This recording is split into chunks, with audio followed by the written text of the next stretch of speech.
വൈകിയനത്തൂരാനെ എത്ര നാളെ രാഷ്ട്രീയ ബോധത്തിനുള്ളിൽ എനിക്ക് ഞാനല്ലാതെ കഴിയാൻ പറ്റും? ഒരു മനുഷ്യനല്ലോ ഞാൻ. തന്റെ യുദ്ധക്കളത്തിൽ അങ്ങോട്ടും ഇങ്ങോട്ടും വെട്ടിമരിക്കുന്നത് താൻ തന്നെയാണ്. വിട്ടുവീഴ്ചകൾക്ക് തയ്യാറാവണം. തനിക്കും സേതുവിനും ഇനി ഒരുമിച്ച് കഴിഞ്ഞുകൂടെ. എന്തോന്ന് വിട്ടുവീഴ്ച? ഞാൻ എന്ത് ചെയ്യണമെന്നാണെന്നോ പറയുന്നത്?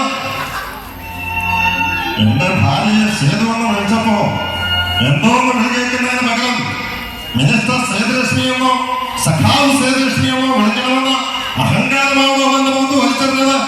അങ്ങനെ പറയരുത്. ഒരു കമ്മിറ്റി കൂട്ടുന്നവരാണ് താൻ കാര്യം മനസ്സിലാക്കണം. താനും സേതുലക്ഷ്മിയും പാർട്ടിയിലെ 2 സീനിയർ സഖാക്കളാണ്. പാർട്ടി എടുത്തു തന്ന മാലയിട്ടാണ് നിങ്ങൾ ഭാര്യയും ഭർത്താവായത്. അവൻ പാർട്ടി എടുത്തു തന്നതേ ഉള്ളൂ. മാലയിട്ട് സ്വീകരിച്ചത് ഞാനാ. പൂമാലയിട്ട് സ്വീകരിച്ചതിന് മേൽ പൂക്കടക്കാരന് സ്വന്തമാണോ ഭാര്യ?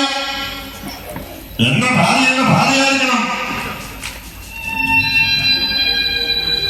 താൻ ഭാഗ്യവാനാണോ? ഈ വീട്ടിൽ അന്നമ്മൂന്ന് വിളിക്കുമ്പോ വിളിയേക്കാൻ ഒരു ഭാര്യയും മടിയിലെത്തി കൊഞ്ചിക്കാൻ ഒരു മകനുമുണ്ട്. എനിക്കുള്ളൊരു ഭാര്യ, എന്നേക്കാൾ വലിയ ഭാര്യ മോനുണ്ട്. അവന്റെ അപ്പനായി